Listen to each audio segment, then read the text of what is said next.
So imagine spending, I don't know, like $300 in maybe 48 hours of your life setting up the absolute perfect home classroom. Oh, complete with the fresh, shrink-wrapped curriculum boxes. Right, exactly. And, you got the color-coded highlighters, the perfect little desk shoved in the corner of the living room. You feel totally ready. You are so ready.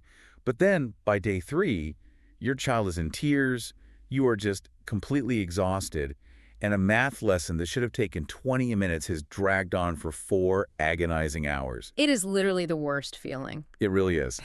So welcome to today's Deep Dive, everyone. Yeah. Our mission today is to save you, yes, you listening right now, from what we are officially calling the dreaded 48-hour overwhelm. And of course, that massive $300 mistake. Yes, that too. Because honestly, it's a trap that catches almost every single new homeschooling parent. Like almost universally, right? Exactly. Most people operate under this assumption that there's only one right way to homeschool. And usually that looks exactly like the classrooms they grew up in. Yeah, totally. But the reality is there's this vast kind of hidden landscape of over 15 different educational methodologies out there. 15? That's wild. Right. And our goal today isn't just to list them out dryly, but to actually map out the underlying mechanics of how they work. So you can find the exact approach that actually fits your family's unique values. Precisely. Okay, so let's unpack this. Because before we even look at that map of solutions, we really need to understand the trap itself. We do. Because that 4-hour tear-filled struggle I just described at the start, that is a classic spiral. Oh, the absolute classic. You make the big decision to homeschool. You're thrilled. But the second you try to research how to actually do it, you open up Google, you join 2 or 3 Facebook groups, and boom, you are instantly drowning. Yeah, the enthusiasm just turns into paralysis practically overnight. It's so fast. It really is. You are hit with this tidal wave of conflicting advice. Like one blog insists you need rigorous Latin studies. Right, and another one says you should, throw away all the textbooks and just go hike in the woods all day. Exactly. And out of sheer panic, what do most parents do? They grab the nearest lifeline. Yeah. They buy whatever expensive all-in-one curriculum their neighbor recommended, just completely assuming it's the golden ticket. Oh, right. And then comes the disaster part. The inevitable disaster. Yeah, 2 weeks in, the kid is utterly disengaged. The parent is, playing the role of this strict principal. And every single morning is just a massive battle of wills. Which is so draining. And the most heartbreaking part, I think, is the false conclusion that parents jump to. What do you mean? Well, they look at this daily friction and they just assume, well, I guess my kid just hates learning. Or worse, they think, I am just not cut out for this. Homeschooling is a failed experiment. Wow, yeah. And what's fascinating here is that the real villain isn't the parent's capability at all. Right. And it certainly isn't the child's intelligence either. The actual villain is method mismatch. Method mismatch. I like that term. Yeah, the approach they blindly adopted just simply didn't fit their family's natural dynamic. But nobody ever told them that. Exactly, because nobody ever explained the mechanics of the other 14 options sitting out there. They just assume the failure is deeply personal. It's like buying a highly rated, state-of-the-art treadmill, discovering you absolutely hate running, Yeah. and then deciding you're just a lazy person who is fundamentally bad at exercising. That is a perfect analogy. When in reality, you just needed a different vehicle. You should have just bought a bicycle. Precisely. If you hate running, getting a shinier, more expensive treadmill won't solve the problem at all. No, it just makes you poorer and guiltier. Right. You need to change the mechanics of the exercise itself. And because this method mismatch is the root of that massive burnout, we really need to examine the actual vehicles available on this landscape. Okay, let's do it. But let's not just walk down a boring list. Let's start with the default setting, the treadmill that everyone buys first. Ah, yes. The highly structured end of the map. Right, the baseline. So we call this the traditional method. It is essentially school at home. Okay, so what does that actually look like? The mechanics of it are exactly what you'd expect. Textbooks, graded quizzes, and strictly scheduled subjects. Like math is at 9 a.m., history is at 10 a.m. Exactly. It provides a very comforting familiarity, mostly because it directly mimics the institutional school experience we all went through. Right, it feels safe. It does. And right next to that on the spectrum, you have online school. Where the structure is basically identical, right? Yeah, completely identical, but a computer interface or a remote teacher is delivering the lectures instead of the parent. Okay. And sitting in that same structured neighborhood is classical education.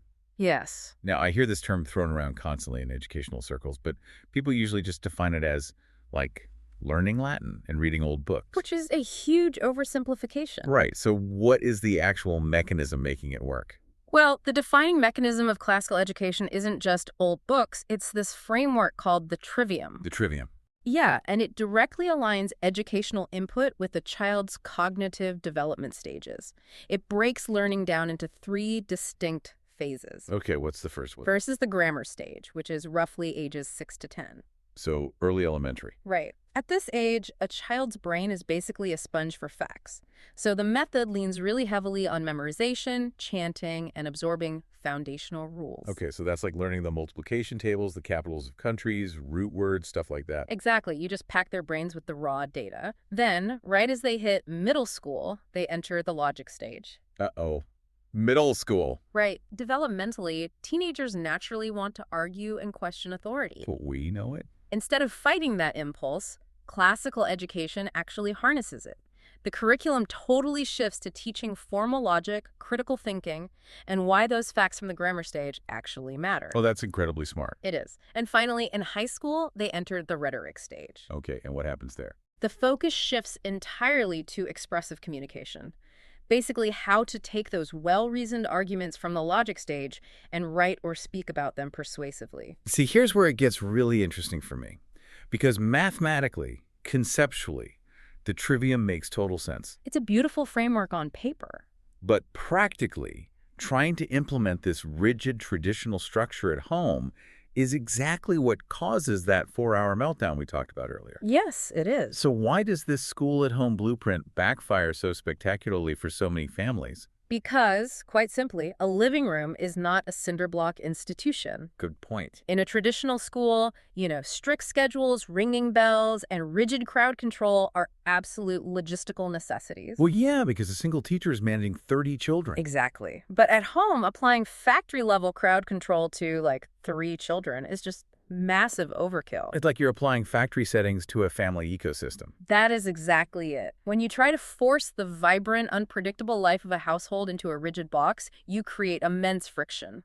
I can imagine. I mean, think about it. A child at home doesn't need to wait 45 minutes for 29 other kids to finish a math worksheet. No, they're the only one there. Right. But if you force them to sit there anyway, just because, math time isn't over until 9:45, you are actively stifling their natural momentum. Oh, wow.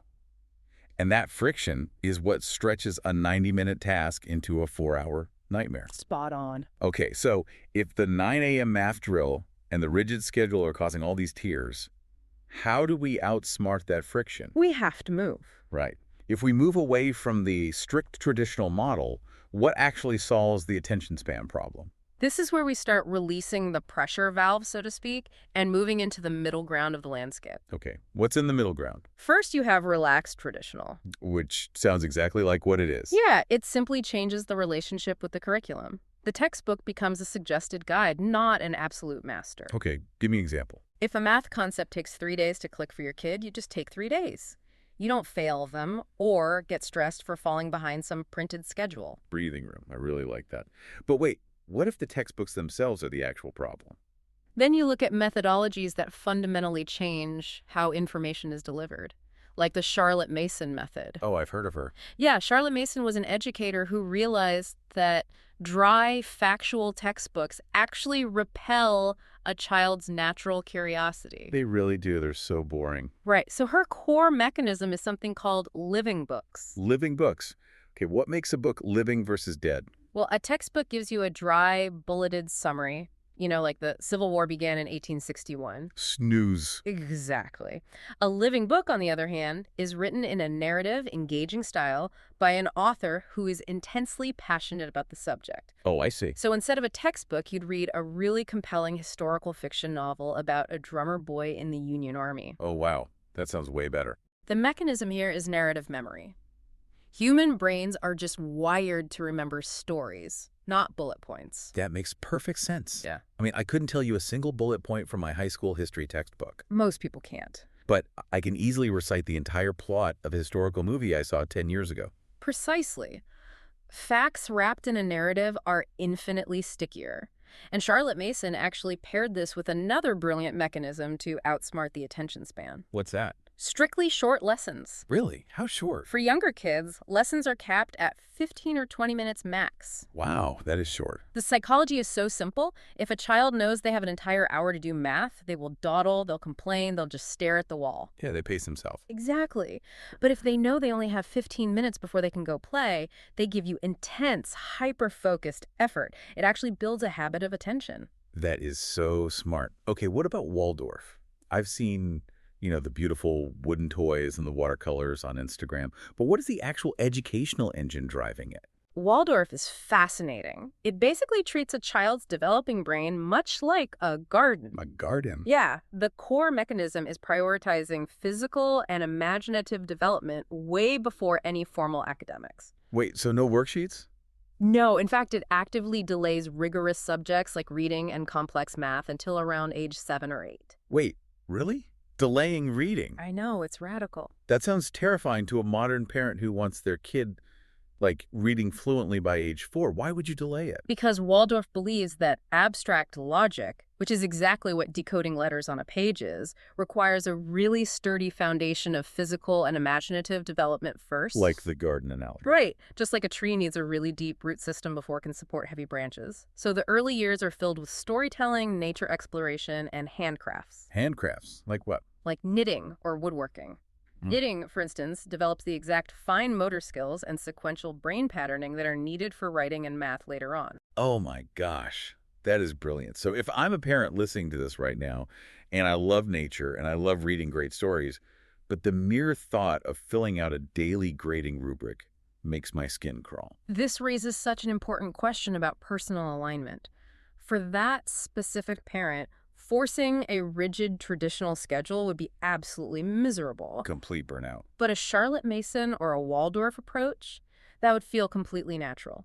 It's really all about aligning the educational methodology with the family's existing rhythm rather than fighting against it. Yeah, going with the grain. Right. These methods recognize that a child isn't an empty flash drive just waiting to have data uploaded to it. They are complex systems that need to be engaged holistically. I love that shift in perspective. But okay, let's play devil's advocate for a second. Sure.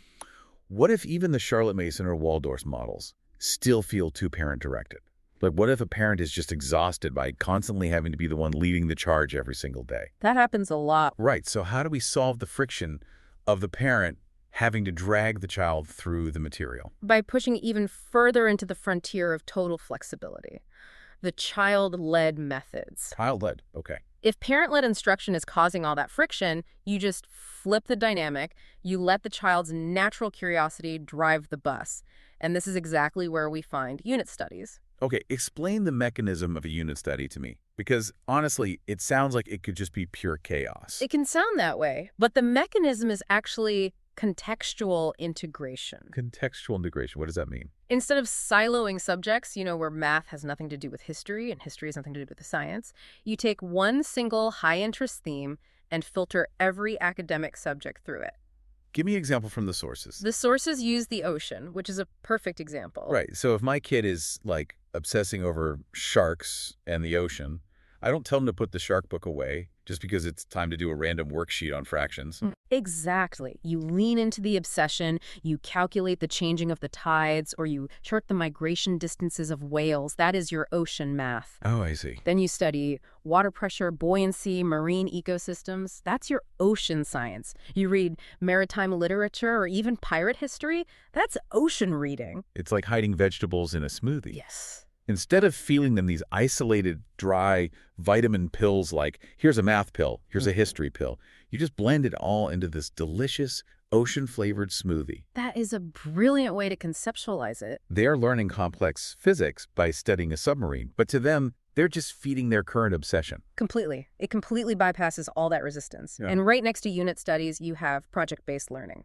Which is what? Where the curriculum is driven entirely by building, creating, and solving real-world problems. Very hands-on. Yes.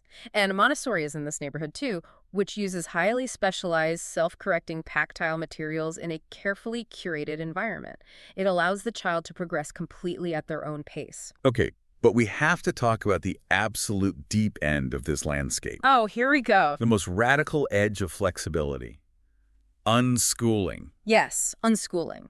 It is entirely child-led. There is no prepackaged curriculum, no tests, and absolutely no arbitrary schedules. Not at all. None. The child's organic interests completely dictate the educational journey day by day. Hey, hold on. I have to push back here. Unschooling. I knew you would. Because if I let a 10-year-old drive the ship with zero curriculum, his quote-unquote educational journey is going to consist entirely of playing Minecraft, eating sugary cereal, and watching YouTube. Right. How on earth is that an education? That is the most common and honestly completely understandable fear.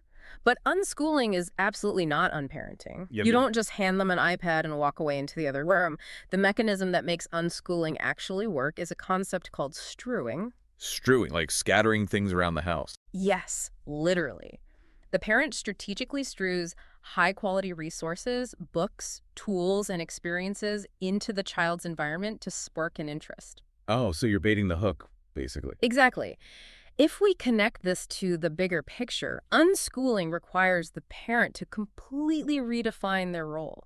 You have to transition from being a teacher who lectures from a podium to a facilitator. Okay, but what does a facilitator actually do when the kid really only wants to play Minecraft? A facilitator leverages it. How? You sit down and say, you love Minecraft. Great, let's look into how the game is actually coded. Let's learn Python. Oh, wow. Let's look at the real-world architectural styles of those cafes that you're building. Let's calculate the resource management and economics of your virtual farm. You hijacked the game. You do. You guide them to dig incredibly deep into the underlying mechanics of their interests. So it takes immense parental involvement. It just looks fundamentally different than traditional teaching. Okay, that makes a lot more sense. It's not an absence of parenting. It's active guidance from the passenger seat. Okay, so we've mapped out this massive landscape now. We've gone from the strict trivium of classical education to the story-driven living books of Charlotte Mason Yep. to the smoothie blender of unit studies, all the way down to unschooling. And if I'm the listener right now, honestly, I have a brand new problem. Which is? Well, at first I was overwhelmed because I thought there was only one way to do this. Yeah. Now I am deeply overwhelmed because there are 15 ways, and I really, really don't want to pick the wrong one. And that brings us to the ultimate, most liberating paradigm shift of this entire deep dive. Lay it on me. You do not have to pick just one. Wait, what do you mean? Most families do not stay in one isolated spot on this map. There is a very real phenomenon we can call the November burnout. The November burnout. Sounds ominous. It happens every year. A family starts out in September, strictly following the traditional method. But by November, everyone is exhausted. Right. So one morning, the parent just snaps and says, you know what, forget the history textbook. Let's just snuggle and read a historical novel on the couch. Oh, and suddenly they're using a Charlotte Mason technique. Exactly. Then the next week, they get tired of that and let the kid build a model volcano. Now they're doing project-based learning. They're basically just mixing and matching to survive. Yes. And eventually, they realize this hybrid approach actually works way better for them. This is called eclectic homeschooling. Clicked. And statistically speaking, eclectic is by far the most common style in America. So it's not like buying this rigid software bundle where you're forced to install all this bloatware you'll never use. No, not at all. It's more like a custom audio mixing board. Oh, I like that. Right, like I can slide the math fader all the way up to strict traditional structure because my kid really needs clear step-by-step numbers. Yes. But then I can drop the history fader all the way down to Charlotte Mason living books. Mm-hmm. And maybe, I don't know, on Fridays, I turn the unit studies dial all the way up. That is the perfect analogy. You are building a custom equalizer for your specific family. You do not have to be a purist. That is such a relief. You aren't failing just because you aren't following the exact rule book of one single methodology. Hybrid is completely normal. But to build that equalizer effectively, you do need a framework. Right. And the sources mentioned the DPIVA framework. Let's demystify that acronym. What does it actually stand for? DPIVA stands for Decide, Protect, Align, Build, Adapt. Decide, protect, align, build, adapt. Okay, it's a 5-step process for a successful homeschooling journey. You decide to do it, you protect your time and mindset, you align your methodology with your values, you build your curriculum, and you adapt when things inevitably change. Okay, so where are we right now? The entire map we just explored falls right under the align step. So how do you practically align? Like, how do I actually figure out where my custom faders should sit on that board? You do it by completely ignoring the curriculum catalogs for a minute. Step away from the credit card. Exactly. And you look entirely at your family's core values. You and your partner need to sit down and ask yourselves some very functional questions. Like what? Like, do you thrive on structure? Or do you crave flexibility? Do you prefer learning from literature? Or do you want hands-on, messy, tactile experiences? Oh, I see. Are you energized by directing the lessons yourself? Or would you really prefer the child's curiosity to lead the way? You're basically creating a set of filters. Exactly. If your answers point to structure, parent-directed, and book-based, well, your faders are going to sit heavily on the traditional or classical side. Makes sense. But if your answers are flexible, tactile, and child-led, you are definitely looking at unit studies, Montessori, or unschooling. Your values dictate the method, and then the method dictates the curriculum. That is so profoundly empowering. Because, I mean, we all know that once you pull your kid out of the traditional school system, your in-laws, your neighbors, and like the random guy at the grocery store are going to start asking highly skeptical questions. Oh, they absolutely will. But when you've gone through this aligned step, you aren't defensive anymore. Not at all. When someone asks what you're doing, you don't stammer or apologize. You confidently say, we run an eclectic mix. We use a relaxed traditional approach for math, but we are heavily Charlotte Mason for our literature and science. Yes. You own the choices because you engineered them on purpose. You engineered them on purpose. I love that. So let's summarize this entire journey we've been on. And it's been a big one. We started in the absolute panic of the 48-hour overwhelm. The $300 mistake of buying the shiny treadmill when you hate running. Right. Then we mapped out the mechanics of the landscape. We looked at the cognitive stages of classical education. We solved the attention span problem with Charlotte Mason's 15-minute living book lessons. We made some unit study smoothies. We did. We Yeah. blended our subjects into unit study smoothies, and we challenged all those fears around unschooling and Minecraft. We really did. And finally, we arrived at the empowered eclectic, the aligned step, building your own custom mixing board. Which fundamentally shifts the entire process from a place of panic and reaction to a place of intentional, confident design. Now, as liberating as all this is, the sources do tease one more massive invisible wall. Ah, yes. Because even after a parent engineers their perfect eclectic style, there is another barrier that stops them cold before they even begin. The big one. It's the question that wakes parents up in a cold sweat at 2 a.m. Wait, is what I'm doing even legal? Yeah, the legal landscape, navigating state regulations, portfolios, and reporting. It is a profound hurdle that causes a lot of unnecessary fear for new homeschoolers. And we are absolutely going to dismantle that legal barrier in a future deep dive, so make sure you stay tuned for that. But before we wrap up today's exploration, I want to leave you, the listener, with one final thought to mull over. Yeah, and this is important. When you look at the sheer breadth of this methodology map we just covered, it reveals a deeper, somewhat uncomfortable truth. What's that? Perhaps the biggest challenge in starting a homeschooling journey isn't actually figuring out how to teach your child fractions or history. Rather, the hardest part is the parent having to consciously unlearn their own deeply conditioned ideas of what school is supposed to look like. Wow. We are so intensely wired to believe that valid learning only happens when you're sitting at a desk under fluorescent lights, responding to a bell, letting go of that institutional blueprint, giving yourself permission to learn on a couch or in a forest or even through a video game might be the hardest but most necessary step of all. Unlearning the institutional blueprint. It all comes right back to recognizing the friction. It really does. You cannot build a custom, vibrant life for your child if you are stubbornly forcing them to operate inside a cinder block factory of your own making. Exactly. Thank you so much for joining us on this deep dive. Before you go out and panic buy another expensive box of curriculum tonight, just take a breath. Yes, step away from the cart. Sit down with your values, find your alignment, and start building your custom mix. We'll see you next time.